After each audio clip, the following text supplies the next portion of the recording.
Welcome to our channel. Today we how to configure Wrike request intake forms for project intake, detailed guide step by step clearly. To configure Wrike request intake forms for project intake, begin by logging into your Wrike account. Navigate to the workspace where you want to add the request intake form. Locate the request forms section in the left-hand menu. Click on Create New Form to start the setup process. Choose a relevant template that suits your project needs, or select a blank form to build from scratch. Add a title to your form, making it descriptive enough to inform users of its purpose. Next, begin adding fields to your form.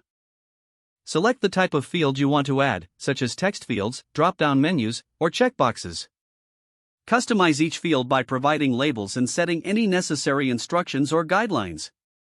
You can mark fields as required to ensure important information is collected.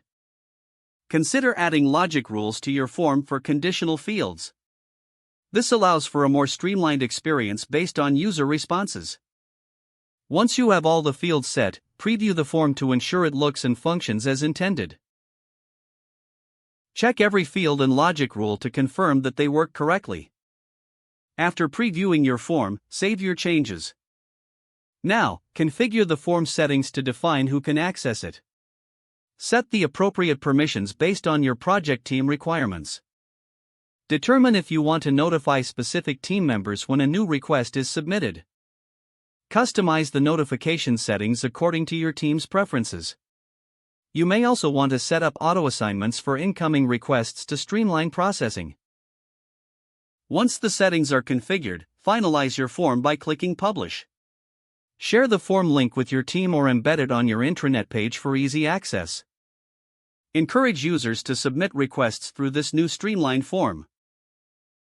Lastly, monitor the requests you receive through Wrike to ensure all projects are efficiently managed. If the page does not load, refresh the browser or try again in a private or incognito window. Make sure you are using the correct email address, then retype it carefully to avoid small typos. If your password is not accepted, use the reset option and create a new strong password you can remember. Check your spam folder for verification or security emails, then complete any requested confirmation steps. Enable two-factor authentication if available to improve account security and reduce unauthorized access risk.